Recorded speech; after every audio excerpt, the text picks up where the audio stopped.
A'udzubillahi Bismillahirrahmanirrahim. Jadi kali ini saya akan bahas mengenai merancang tes komponen bahasa. Jadi tes komponen bahasa terbagi tiga. Pertama, tes komponen bunyi bahasa, bunyi ataupun aswat. Yang kedua, kosakata ataupun mufradat. Yang ketiga, ada tata bahasa atau qawaid.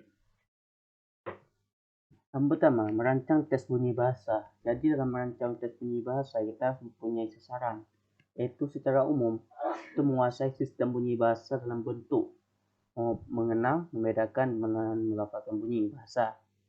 Yang kedua, membunyi-bunyi dalam bentuk konsonal dan vokal. Yang ketiga, sistem bunyi bahasa, yaitu meliputi tinggi rendahnya suara, tekanan kata atau kalimat, lagu kalimat, intonasi, dan sebagainya.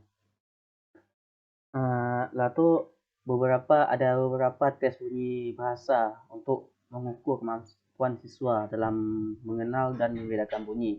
Yang pertama, mengenal bunyi bahasa.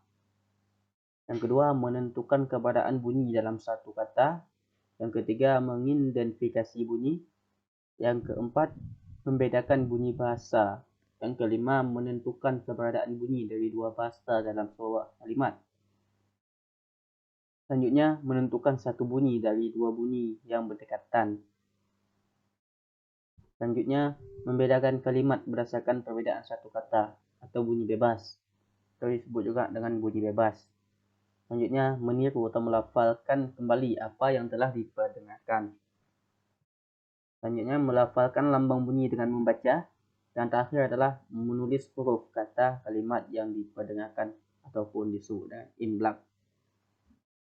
Yang kedua ada tes kosakata, yaitu merancang tes kosakata berkaitan dengan kemampuan memahami makna kata atau reseptif, disebut juga reseptif. Selanjutnya menggunakan kosakata pada konteks tempat itu atau juga disebut dengan produktif. Dalam tes kosakata ada beberapa indikator yang harus kita perhatikan. Ada sekitar 15 indikator yang harus kita perhatikan. Yang pertama, mendefinisikan makna kata baru. Yang kedua, menggunakan mufradat dalam kalimat-kalimat yang disediakan. Yang ketiga, menyusun kalimat dengan menggunakan kata-kata yang disediakan. Yang keempat, menyusun kalimat sederhana dalam kegiatan insya wajah.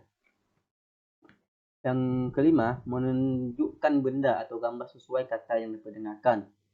Yang keenam, menyebutkan kata dengan tepat sesuai dengan benda atau gambar dipertunjukkan.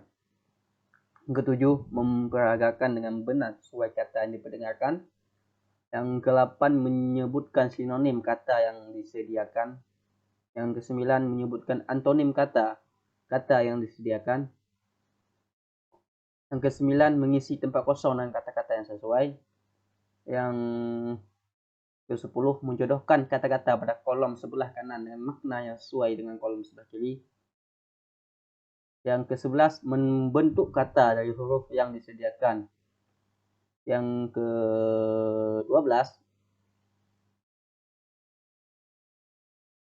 selanjutnya memilih satu kata yang maknanya jauh berbeda dengan beberapa kata lainnya.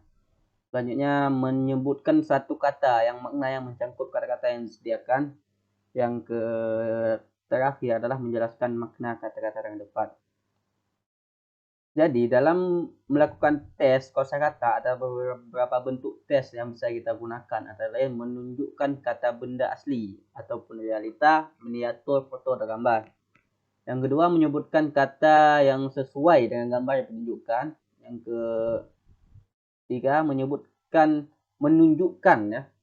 menunjukkan makna kata dengan tamsil atau peragaan langsung. Tamsil ini contoh. Yang keempat, melengkapi kalimat atau memakai kata dalam kalimat sesuai dengan konteks. Yang kelima, menentukan sinonim kata. Yang ketujuh, menentukan antonim kata. Yang keenam, ketujuh, menentukan definisi sebuah kata. Yang ke-8, menentukan jenis derivasi kata. Yang ke-9, menunjukkan hubungan makna antar kata. Yang ke-10, memberikan penjelasan. Yang 11 menerjemahkan kata. Yang ke-12 membentuk kata dari huruf acak yang disediakan. Yang terakhir atau yang 13 menggunakan kata membuat kalimat. Jadi dalam merancang tes tata bahasa ada 2 poin. Ada 2 poin yang berkaitan. Yang pertama berkaitan dengan penataan kata dalam rangkaian kata-kata yang menghasilkan kalimat. Yang kedua berkaitan dengan perubahan bentuk kata yang terjadi sebagai akibat dari tersusunnya kata-kata dalam kalimat. Dan dalam tes tata bahasa itu guna untuk mengukur, tes tata bahasa itu untuk mengukur kemampuan siswa untuk menggunakan aturan tata bahasa dengan tepat di dalam kemahiran berbahasa. Yang kedua, pendekatannya pada pemakaian pola dan struktur bahasa yang tepat pada situasi pemakaian bahasa. Selanjutnya ada penyusunan tes bahasa. Penyusunan tes bahasa mencangkup 2 poin. Yang pertama, pemilihan bahan yang akan diteskan. Yang kedua, pemilihan bentuk dan jenis tesnya. Selanjutnya masuk dalam tes kawaid. Bentuk tes kawaid ada 18 poin kalau tidak salah. Yang pertama itu menunjukkan asal kata. Misalnya tasrif, asal kata atau masdarnya. Yang kedua membentuk kata turunan. Yang ketiga ada substitusi kata. Yang keempat melengkapi struktur kalimat. Yang kelima menggabungkan. Yang keenam transformasi atau mengubah bentuk kata.